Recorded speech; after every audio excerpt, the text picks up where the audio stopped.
What's going on, everybody? C4 here today, continuing with the best 7-round mock draft series you gotta find on the YouTubes.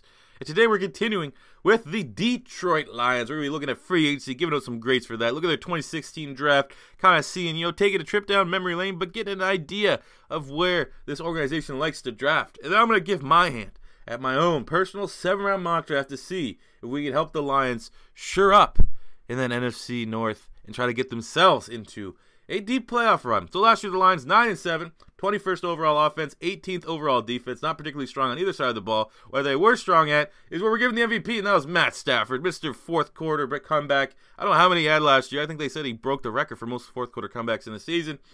But when you see fourth quarter comebacks, that means a team that's struggling to put games away. That's what I read into that, and that was very much the case for the Detroit Lions. Matt Stafford, very good last season. A lot of people thought he'd take a step back with Calvin Johnson being out of the loop. That was not the case. He was fairly productive for them last year. So their needs before free agency, I had his corner, defensive line, outside linebacker, and tackle depth.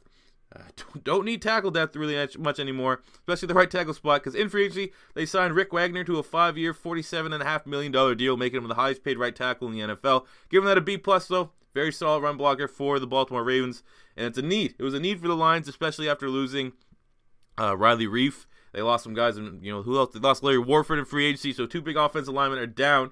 So you gotta make some plays. And I think Rick Wagner, very nice deal there for the Lions, even though it's a little expensive. I wouldn't necessarily say Rick Wagner's the best right tackle, and you're paying him technically as the best right tackle.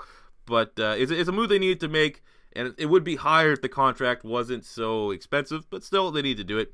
They signed Paul Warlow on a 1-year, $3 million deal. Good linebacking depth, give it a C.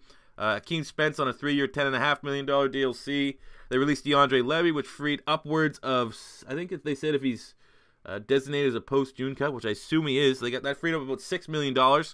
I do think Levy offers more than not being on that roster, but he's so injury-prone, so inconsistent, not reliable. I'll give that a C. They signed DJ Hayden, the first-round bust prospect from the Oakland Raiders, on a 1-year, $5 million deal. I guess it's a solid flyer. Give that a C. And then they got a very good signing if he can come back healthy. They signed TJ Lang on a 3-year, $28.5 million deal, which I'll give a B+. So if Rick Wagner and TJ Lang can come in at full strength, it's an upgrade over Larry Warford and Riley Reef, the two offensive linemen that they lost. And they need to have good offensive linemen because that whole team runs by keeping Matt Stafford upright. So looking at their 2016 draft, how did I feel about it? I thought they had a very good draft to be pretty, yeah, we'll see what happens. But I thought, initially, at face value, good draft. So in the 16th pick of the first round, they got Taylor Decker, an offensive tackle. He's going to be, I assume, their franchise left tackle. He played, I think, 12 games? 16. He played all 16 games last season at the left tackle spot. There you go. He was named the Rookie of the Year last year. He looked really good last season. Getting a franchise left tackle in the first round. Always a great start to the draft. In the second round, they got A'Shawn Robinson, who everyone thought was a lock to be a first-round pick, be one of the best defensive tackles. But then again, last year, defensive tackles just slipped like terrible. So that was great value there for A'Shawn Robinson. I think he can carve out a nice role there. I think he had 30 tackles last season. So, 2 sacks, 30 tackles. The upside is certainly there. They got Graham Glasgow, the center from Michigan, in the third round. I'm not necessarily sure I think he started 11 games last year. So, again, more production that you're getting from a playmaker that you got in the mid-rounds. 2 potential long-time starters for the Detroit Lions in the first 3 rounds. Great value. They got Miles Killebrew in the 4th round. Safety, great special teamer starting to carve out a role for them. 2 5th-round picks, Joe Dahl, Antoine Williams. Again, more guys that, get opportunities to get some snaps there. 6th round, they got Jake Rudock, the quarterback from Michigan, Anthony Zettel, defensive end from Penn State, and Jimmy Landis, the long snapper from Baylor. Again, there's still some value there. Anthony Zettel, wasn't he the dude that liked to knock down trees like El Presidor? 13 tackles, a sack. He's able to find his way on the field in a rotational role. And then the 7th round, they got Dwayne Washington, the running back from Washington. And he was another dude. Fantasy football fans know who Dwayne Washington is because of the uncertainty at the running back spot. So even him offered some value to the Detroit Lions. So they not only did they get some solid studs, they got tremendous value throughout the draft and guys that played some meaningful snaps in the rookie season. So all in all, it was a very good season in terms of the draft for the Detroit Lions, I think, last season. So let's see if I can somehow replicate that with my 7-round mock draft. Let's jump right into it. So with their first round pick 21, I have them going with Cordrea Tankersley, the corner from Clemson, 6'1", 200 pounds, ran a 4.40 40, 13 reps on the bench press, tested fairly well. Didn't do so hot in the vertical, only 29.5-inch vertical. But, another guy. It's all about what what kind of tape you're watching on Cordray Tankersley. You might get his nickname is Tootie. That's what you need to know. Some games he looks outstanding. Some games he looks like the top corner in this year's draft class, and other games he does not look like that. So I mean, it is buy or beware. NFL comparisons: Drake Kirkpatrick, who again slow start, but then really put things together last season with Cincinnati and got a fairly big contract this offseason. But he has the upside to be a lockdown, shutdown franchise corner. And I think that is what a lot of teams are going to fall in love with, especially the fact that he's a rangy guy, 6'1", and ran almost in the 4.3s. I think that's pretty much solidified himself. He was a fringe first, second round, I think, because of that good 40 time. And again, with Sidney Jones getting hurt, Fabian Morrell getting hurt, I think there's a complete shuffle of the cornerback big boards. I think guys like Tankersley and Trey White, guys that may have been considered late first rounders, for sure second rounders, are going to creep up in the top 20 pick, or be in from pick 20 to 30.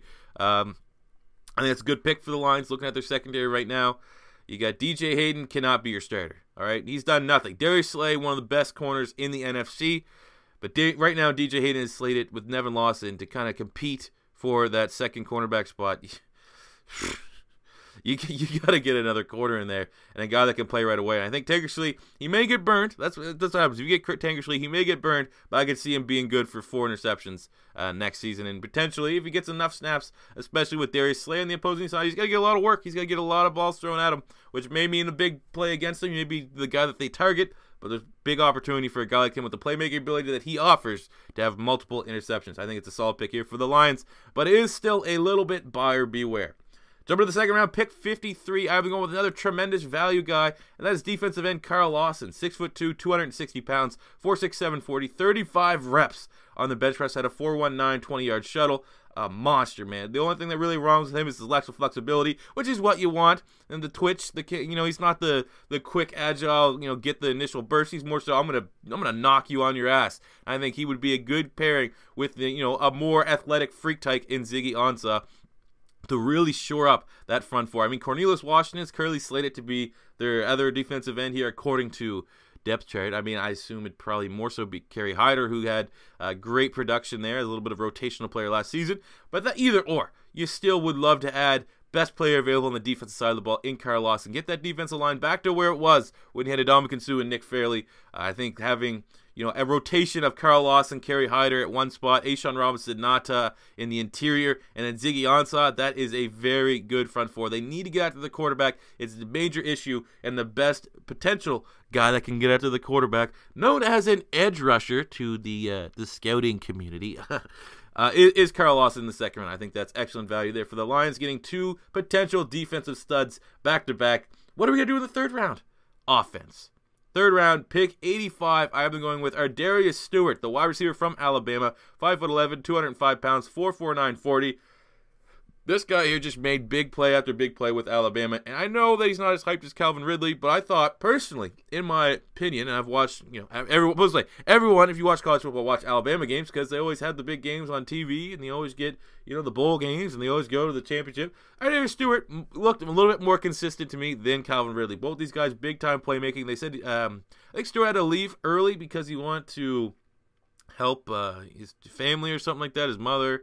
I don't know exactly that, but his motives were financial based to help out other people, so it's not just like there's, he's running from issues or anything like that, which sometimes you get from players that declare early unexpectedly. But I think the protection is there. I think he has a whole lot of upside. He's one of my favorite prospects. Even though he has that Alabama tag, I think in the third round he's going to be tremendous value, especially for the Lions, man. They underrated need to improve their wide receivers. Outside of Golden Tate and Marvin Jones, there's not a whole lot there. I mean, they can start to try to force feed the ball to Eric Ebron a little bit more at the tight end spot. But I mean, Marvin Jones got cold. As a Marvin Jones fantasy football owner, he started out phenomenal.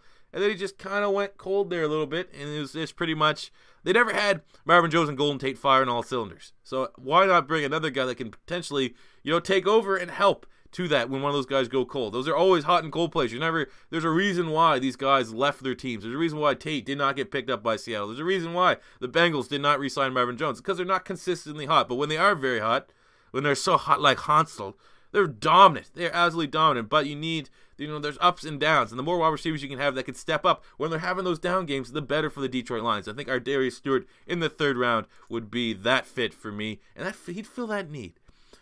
Jumping to the 4th round, pick 127. I'm going with Blair Brown, the linebacker from Ohio.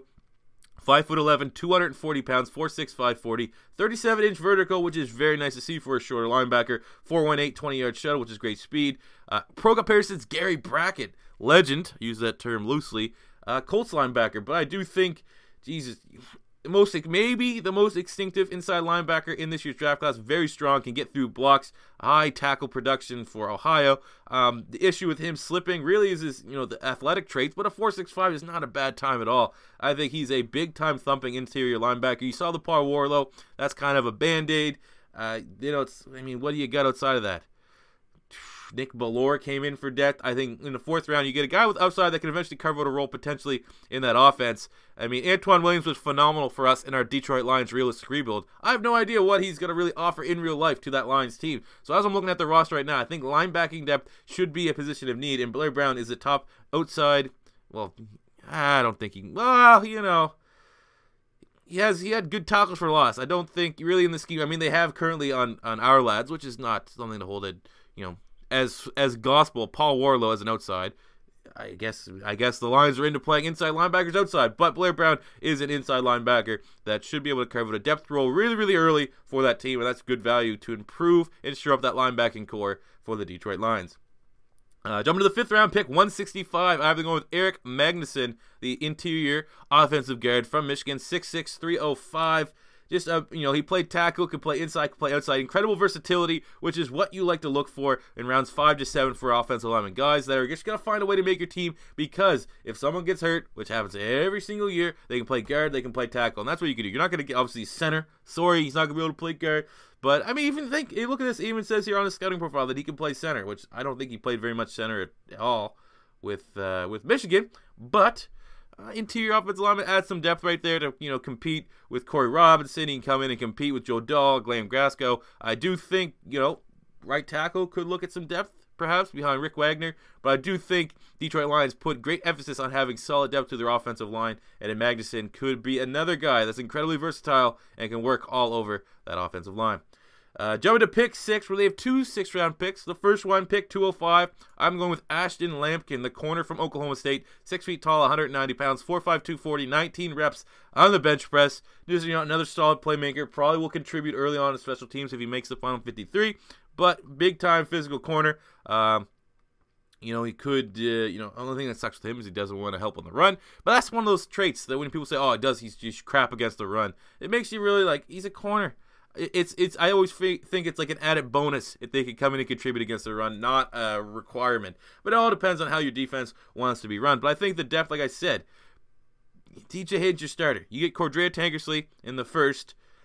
Still, there's room to add more depth to that cornerback spot. Looking at it right now, Quandre Diggs, Nevin Lawson, they're not terrible. But outside of those two guys, you want a nice little stable of corners. John Badamisi or Johnson, the dude from Cleveland is there.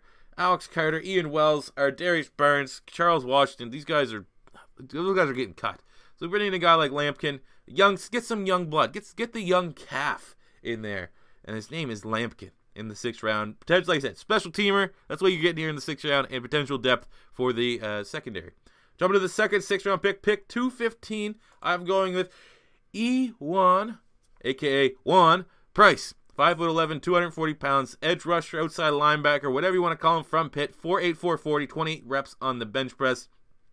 Pro comparison is James Harrison, which is very nice.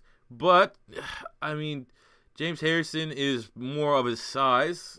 And James Harrison went undrafted. So I think, 6th round, that's still, he could be a guy that can go in the 4th round. He can go between the 4th and 7th round. It's really hard to read because of the size, where, a lot of teams may just write him off because of his size. But he's fairly productive. You're going to get a limited rotational edge rusher, but I assume, personally for me, he'd be an outside linebacker. And look right now, Thurston Armbrister, who is currently slated to be the starting outside linebacker with Paul Warlow for the Detroit Lions. That is not good enough. You need a guy to get after the quarterback. You don't, obviously you're going to kind of rely on Ziggy Onside, hopefully Carl Lawson to do that for you, but you need some of your linebackers to be able to go in there and help that out too, not just drop back into coverage. So Price would be, for my money, looking at it, a rotational defensive lineman for Terrell Austin that can come in and get after the quarterback. And he got in the 6th round. He's a guy, if they draft him in the 6th round, he will make that final roster, just based off of needs alone. And then finish it up here in the 7th round, pick 250. getting a backup for Mr. Matthew Stafford, one of my favorite quarterbacks in this year's draft class, and is Seth Russell, the quarterback from Baylor, 6'3", 215 pounds. Struggled with injury, but when he's healthy, just look at his tape at Baylor, man. This guy here, obviously Baylor, somewhat inflated, gimmicky offense. I'll give you that. But the mobility, underrated. Right now, their backup's Jake Ruddock, what the hell you want to pronounce his name, from Michigan. I think there's definitely room to carve out a backup quarterback role. I think getting Seth Russell come really, really good upside. I see him more potential than Bryce Petty. And hell, Bryce Petty got some starting snaps with the Jets. Obviously, that wasn't an ideal situation, but he's still technically starting NFL quarterback. But I think Seth Russell is a monster, man. When he was healthy, if he would have been healthy, he probably wouldn't have came out this year, I think. He would have tried to improve. He probably would have been a third-round quarterback. But the fact, because all his injuries, he's going to slip to the 7th round. I think along with Chad Kelly, he is my top value pick at the quarterback spot late in this year's draft class. I think he'd be a great pickup. As the backup, learn a thing or two from Matt Stafford. You know, in case, something goes wrong with Matt Stafford. We all saw last year Matt Stafford liked to run a little bit more. Maybe that increases his injuries. Who knows? I think Seth Russell would be a very solid backup quarterback. So there you go, guys. That's my 7-round mock draft for the Detroit Lions. Let me know if you agree or disagree in the comment section below. If this is your first time stopping by, Lion fans, regular fans, don't be afraid to hit that subscribe button. 100 likes on this video, and tomorrow we will bring out the Miami Dolphins 7-round mock draft. And until next time, it's your boy C4 saying peace